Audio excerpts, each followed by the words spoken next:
आपका शरीर जागृत है, मन जागृत नहीं है। जानते हैं मन जागृत कब होता है? जब मन विषयों से हट जाए तब वो मन की जागृति है।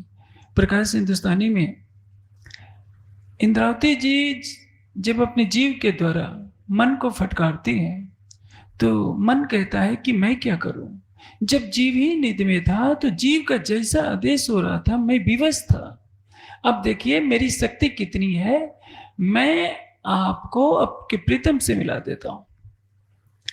तन की जागृति है जो हम क्रियाकलाप कर रहे हैं। जब हमारा तन सो जाता है, पूर्ण रूप से नहीं सोता, क्योंकि हृदय की धड़कन तो जब भी चल रही होती है, श्वास प्रश्वास की गति चल रही होती है, लेकिन शरीर की क्रियाएं बंद हो जाती है। जब प्रगाढ़ निद्रा होती है तो अंतःकरण कारण शरीर भी कार्य करना बंद कर देता है। सूक्ष्म शरीर थोड़ा थोड़ा कार्य रहता है ताकि यह शरीर जीवित रह सके। बुद्धि की जागृति क्या है? ज्ञान से बुद्धि जागृत होती है। बुद्धि ज्ञाने न शुद्धत, ज्ञान का प्रकाश मिलता है तो बुद्धि जागृत होती है। वैराग्य कब होता है? ज्ञान तो सभी सुनते हैं। देखिए दो वैराग्य है, एक सामान्य वैराग्य होता है, उससे भी पूर्व होता है एक श्मशान वैराग्य। जब घर में किसी की मृत्यु हो जाती है तो संसार से आसक्ति हट जाती है और व्यक्ति सोचता है कि मैं आश्रम चला जाऊं। इसको कहते हैं श्मशान वैराग्य।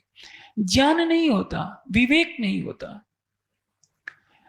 प्रवचन सभी सुनते हैं, धर्म ग्रंथ सभी पढ़ते हैं, लेकिन विवेक किसी किसी को होता है। अब देखिए योग दर्शन में एक सूत्र में आया है शब्द विवेक ख्याति। जानते हैं विवेक ख्याति प्राप्त करने के लिए कितनी साधना करनी पड़ती है? जिसको संप्रज्ञात समाधि की प्राप्ति नहीं हो वह विवेक ख्याति के स्तर तक नहीं पहुंच सकता। जिसने वितर्क विचार आनंद अस्मिता चारों समाधियों को प्राप्त कर लिया है वह अधिकारी बनता है कि उसके विवेक ख्याति की प्राप्ति हो जाए। धर्म ग्रंथों को पढ़कर चर्चा सत्संग सुनकर कोई विरक्त हो जाता है तो उसको वैराग्यवान कहते हैं, लेकिन पर वैराग्य को प्राप्त करने के लिए संप्रज्ञात समाधि में प्रवेश संप्रज्ञात समाधि को पार करना आवश्यक है। जो आपको बुद्धि मिली है वो एक सामान्य बुद्धि है। जब तक स्वाध्याय ईश्वर प्रणिधान भक्ति में अपने को लगाएंगे तो क्या होगा? बुद्धि का परिमार्जन होगा। रितंबरा तत्प्रज्ञा, जब संप्रज्ञात समाधि का अर्थ होता है प्रकृति के अंतिम छोर तक पहुंच जाना। आत्मा का जीव चैतन्य अपने शुद्ध स्वरूप में स्थित हो जाए, वासनाओं से रहित हो जाए, तब उसके बाद संप्रज्ञात समाधि की स्थिति मानी जाती है। तब विवेक ख्याति की प्राप्ति होती है और रितंबरा प्रज्ञा की प्राप्ति होती है। रितंबरा प्रज्ञा क्या है? यथार्थ सत्य को ग्रहण करने वाली बुद्धि है। अब ये जीव जगह नहीं है। आत्मा और परात्मा की जागृति तो बहुत दूर की बात है। न जाने कितने जन्मों में ऋषियों ने साधनाएं की केवल अपने जीव को जागृत करने के लिए। क्या कहते हैं? नचिकेता से यमाचार्य, नचिकेता उठो जगो उत्तिष्ठत जागृत प्राप्य वरान युवोदयत। उठना किसको कहते हैं? वाणी में कीर्तन में एक चौपाई आती है, सुता हुई सो जागियो जगा बैठा हो। जो सो रहा है वह जनता की निद्रा में सो रहा है, वो उसको सोना छोड़ दे। सुता हुई सो जागिए, जग जाए, जगा हुआ उठकर बैठ जाए, बैठा खड़ा हो। जो बैठा हुआ है वो खड़ा हो जाए। देखिए हम सुंदर साथ इस जागने के ब्रह्मांड में रह रहे हैं।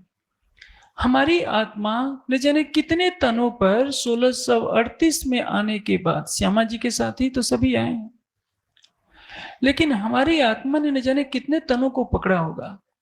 श्री देवचंद जी के साथ बिहारी जी रहते हैं, उनके सगे पुत्र हैं, इकलौते पुत्र, लेकिन बिहारी जी की आत्मा जागृत नहीं हो पाती है।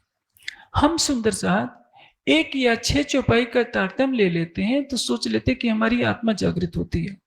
आज चर्चा का विषय है कि हमें चितवनी क्यों करनी चाहिए।